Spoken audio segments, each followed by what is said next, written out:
Well, I'm here at Winchcombe Station interviewing Richard Johnson, Chairman of GWsR Steam Railway PLC, and our Finance Director, Richard Winstanley. Welcome, the two Richards. The purpose of this little meeting is to go through some of the questions which shareholders have raised as a result of the 40th Annual General Meeting of GWsR Railway PLC. First of all, the meeting clearly couldn't be held as we normally do in a large room with shareholders present because of COVID. There was possibly the option to run it by Zoom. Why did we not go down that route? Well, we felt that it would be very, very difficult for us to manage, and we've got about 8,500 shareholders, and if a very considerable number had asked to join the meeting by Zoom, we simply felt we didn't have the technology or the capability to actually deal with that. What we are doing, we're hoping to have a meeting subject to COVID regulations later in the year that we can invite all shareholders to, as we normally have done, and we felt that's possibly the best approach, rather to have dealt with it the way we have. There's a lot happening on this railway, of course, not least because it's our 40th anniversary, so I think such a meeting would provide an opportunity for shareholders to ask a whole host of questions. I agree, and it's quite exciting to be on the railway just now. It is. In connection with the AGM, there were a couple of resolutions in there which some people have perhaps not properly understood. For example, if I mention Resolution 3.1, that subject to the passing of Resolution 3, the directors of the company be and are hereby generally and unconditionally authorised, etc., etc. How about putting that in very simple terms, Richard Winstanley? 3.1 is designed to increase our authorised share capital. It's currently 5 million. And we wanted to increase it to 10 million, and that gives us capacity to issue shares up to 10 million without going back to shareholders. Resolution 3.2 then grants the directors the power to issue those shares. And so that sounds very straightforward, and I suspect that most shareholders would thoroughly approve of that. But why was it in such legal language? Well, that was the advice of our lawyers, I'm afraid. Okay, well, let's move on to more simple things. Here's an interesting question that somebody has raised. What arrangements are in place if, in the worst case scenario, the chairman was unable to continue in position? This, of course, raises the whole question of succession. Richard, if you were to fall under a train, which I sincerely hope you won't, what would happen to the company? Well, Richard Winstanley is actually appointed as deputy chairman, so matters would continue. I mean, it's simply the case, really, of finding the right number of people, the right sort of people, to take up positions as directors, and somebody else would merely have to take over and carry on. As a matter of fact, a number of people have made very favourable comments, actually, about the directors. And somebody here says, congratulations to all on managing the business through such a difficult time. Thank you so much. And congratulations to the whole of the management team in keeping the railway functioning. Running an organisation like this on an entirely voluntary basis is difficult enough, so that comments like that must be very heartwarming. Well, they are, absolutely, yes, we do appreciate that very much. It has been very difficult. We didn't sign up, I don't think, for running this business through 18 months largely without an income through the COVID restrictions. But yeah, it has been very challenging, and it's very nice if people appreciate the effort that we've put in to try and keep things moving forward. So. Another shareholder has asked, do the directors of the PLC receive any kind of stipend or any income at all? We receive nothing. We do it entirely voluntarily. So, and may I pay tribute to the support staff that we have, without which we couldn't discharge our duties as directors. Thank you. Another question has risen about shareholder travel vouchers. These have been widely distributed over past years, and they provide a generous return based on the number of shares that you have. In order to help income plans, are there any plans to change this or change the threshold of the benefits that shareholders receive? We've talked about this, but not at the moment. I mean, the reality is so many of these have been issued many years ago. People have bought shares in the knowledge and in the anticipation that they're going to be able to receive these travel vouchers year by year, and we feel it's something that we need to continue. They are our supporters after all, and so that's where we are with that. And of course, every shareholder who travels probably spends money in the shop and in the cafes as well, of course, which adds to the income. I certainly hope so. Yeah. But we would encourage that. Here's an interesting question that a shareholder has put. In fact, two people have asked this question, and I've got a personal interest in this, in that my family runs an electric car. Please, could we put electric car charging points in at Toddington and Cheltenham? Pod Point might be interested in doing this sort of thing. Is this something that we've looked at? And I do notice that there are electric car charging points in the car park at Broadway now. Yes, right. We have thought about it. Again, it's something that's on the agenda, and it's something that's going to become more and more important. I mean, there is a potential cost involved, as I understand, and of course there's the capacity issues, but it is something we've looked at, but we've not made any decisions at the moment. I mean, to be honest with you, we've had so many other things on the agenda for the last year that it's something that we just haven't had a chance to really consider in any great detail at the moment. Of course, that brings us on to other plans for the railway, and one of those is the former garden centre at Toddington. A number of shareholders have asked questions about the garden centre. For example, it's looking a little bit of a mess at the moment, and we acquired this, 2 years ago. What are the plans for the garden centre site? Who would like to answer this? Richard. Well, plans are being developed. We haven't been able to move as quickly as we would have liked, partly due to the COVID restrictions on funding, etc. But rest assured that we do not want to leave it in its current state, and it will be a valuable resource for the railway going forward. Perhaps I should end by saying, watch this space. Given that we've just gone through a very difficult time with COVID, does the railway have plans to increase share capital? How are the finances immediately post-COVID? And do we need to boost the funds that we have, and how would we do that? That's a very considerable number of questions there, Ian.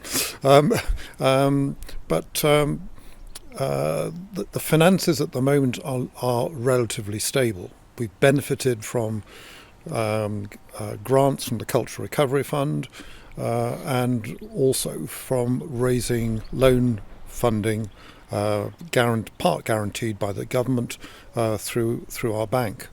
So I'm sleeping easily at the moment. However, going forward, as income dries up, as it naturally does, I hope that we will have sufficient cash and reserve to see us through the winter and to enable us to restart next year. Do we need to raise fresh capital at this moment? I think the answer is no, but it won't be long before I will be coming forward with a plan. A plan? Any clues? A plan. In order to sell this to shareholders, I think we need a number of projects to excite them and make them feel that they're contributing not only to the railway but also to the repair of the railway's balance sheet. So, as I said in answer to my previous question, just watch this space. Thank you. We will watch with great interest, I think, and look forward to seeing what you're suggesting. Recently, of course, we had Oliver Dowden, the Culture Secretary, visit us, and you raised a number of questions with him. Not least was the stability of the heritage railway movement in the future and the supplies of future coal.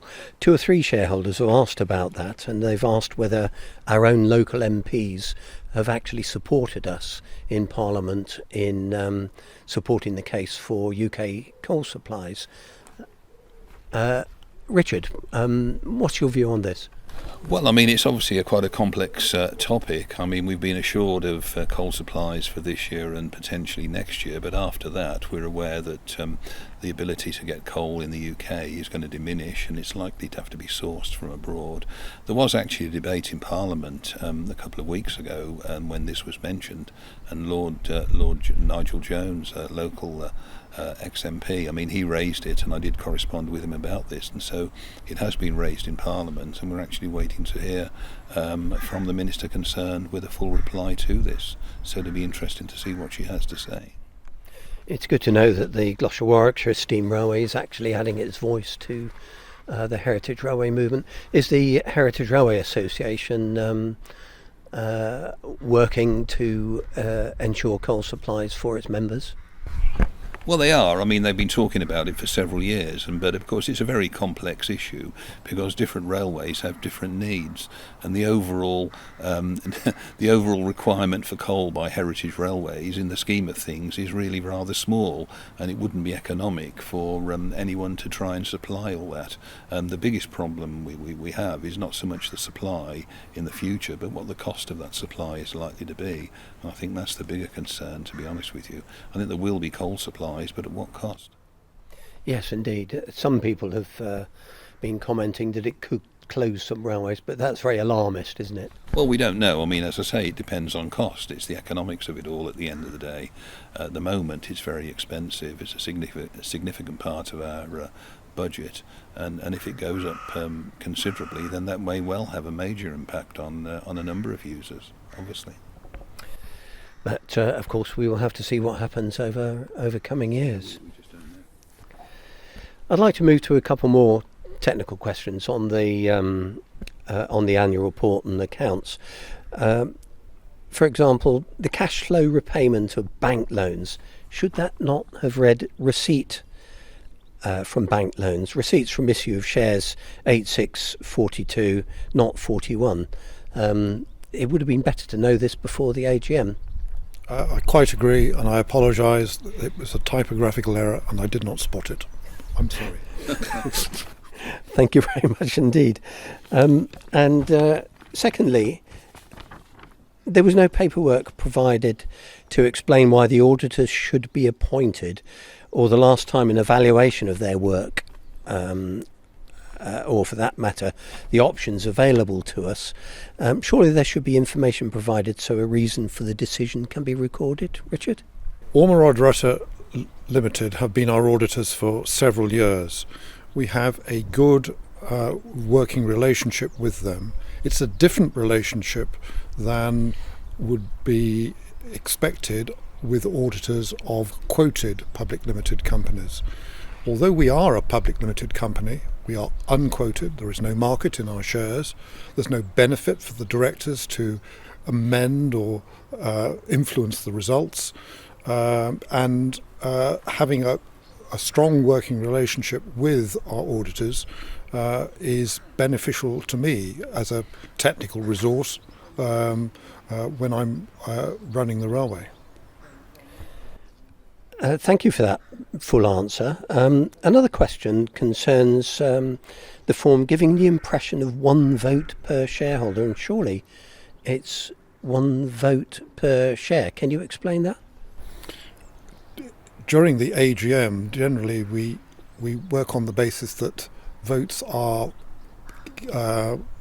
counted per person, by person rather, unless there is a poll called for perhaps a particularly difficult resolution, in which case the number of votes that shareholders hold individually come into play. Yes, of course. During a an AGM which was carried physically, most votes would be carried by a show of hands, and of course you don't know how many shares each person who's showing a hand has.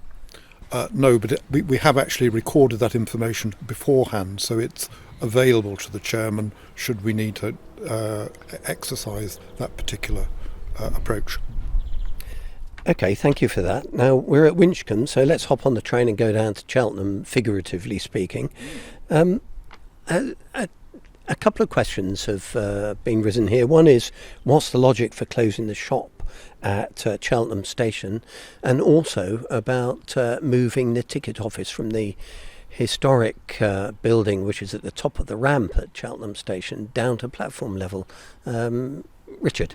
Well, it was quite a big decision to make, to decide to move the booking office down to platform level. The reason, quite simply, is that we found that a number of our station masters were finding it quite tiring to have to walk up and down the slope 7 or 8 times a day, and we had representations from them that they'd find it much easier to volunteer for this post if they didn't have to do that. And so, thinking about it, we decided that it would be better to move the booking office down and use the building down there to reconfigure that building. And so what we've done is we've turned the shop area into a booking hall. The station master's office has been made bigger, so that the ticket sales people will now work with the station master down there. And the work's been done, it's been completed, it's been done to a very high standard, and we're hoping to open it very shortly. So what will the original ticket office building be used for in future? Well, we're talking to the Cheltenham area group about that. They've maintained it to a very high standard, and clearly there's a degree of disappointment that it isn't being used for its intended purpose. But it's just, just one of those facts. It's just the reality of the situation is that we have to bear in mind the capability of all our volunteers, and we're going to be able to be in a much better place by being able to use the booking office on the platform than we will by using the old booking office at the top of the slope.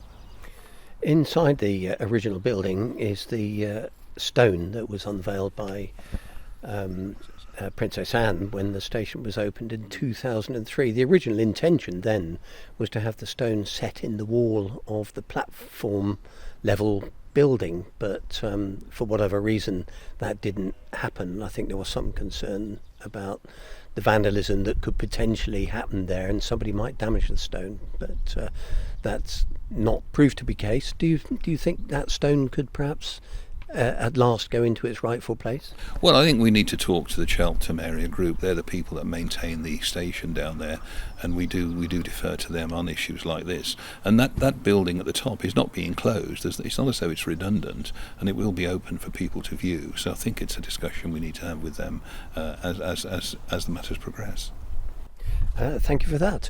And finally, of course, no AGM will be complete without somebody asking questions about the future, and indeed, right at the beginning of the railway, and indeed the strategic reports says that nothing will be done which in any way obstructs the possible eventual reopening of the whole of the original route. This, of course, raises a number of questions, for example, as a heritage railway, or as a return to the national network, or a combination of both. Does the board exclude either of those possibilities? And what's your view about the future extension of the railway? Well, I mean, it's really what we said in the strategic report. I mean, at the moment, we've got a huge number of volunteers running a 15-mile long railway, Cheltenham to Broadway, and that in itself is a considerable undertaking. To extend the railway further is something that we would have to consider as and when and if the opportunity arose. But at the moment, there are no immediate plans to do that. We're clearly at the moment we're still recovering from the pandemic. We've got to look at it all from a commercial point of view and just be aware of the economics of everything we do. and we have to look at the economics of doing it. And there are a huge number of things that we need to do to develop the railway. I mean, bear in mind we've just opened the new welfare block for the locomotive department, and there are potential for developing station here at Winchcombe, station at Toddington, doing further work at Cheltenham. There's opportunities all up and down the line as well, so we do have to bear all that in mind. A bright future for our railway. Well, I think those are the most of the questions that have been raised by shareholders, so thank you very much indeed, both of you, for doing that. I wonder whether you'd like to offer a final message to shareholders before we close. Richard? Well, I mean, I know that a significant number of our shareholders are also volunteers on the railway, so I'd really just like to thank them for supporting us and for everything they've done throughout the pandemic, and now that hopefully we're returning to some degree of normality, that they're going to continue to support us either as volunteers or alternatively by coming to ride on the railway and supporting us in that way. And as Finance Director? We're very grateful, clearly, for the contributions made by shareholders, and I hope that people will feel that they wish to purchase yet more shares and to help us in what we're trying to do here. Well, thank you very much indeed, gentlemen. And here at Winchcombe Station, a slightly breezy day, and we'll look forward to a very bright future for this railway as we emerge from the COVID pandemic. Thank you very much. Thank you.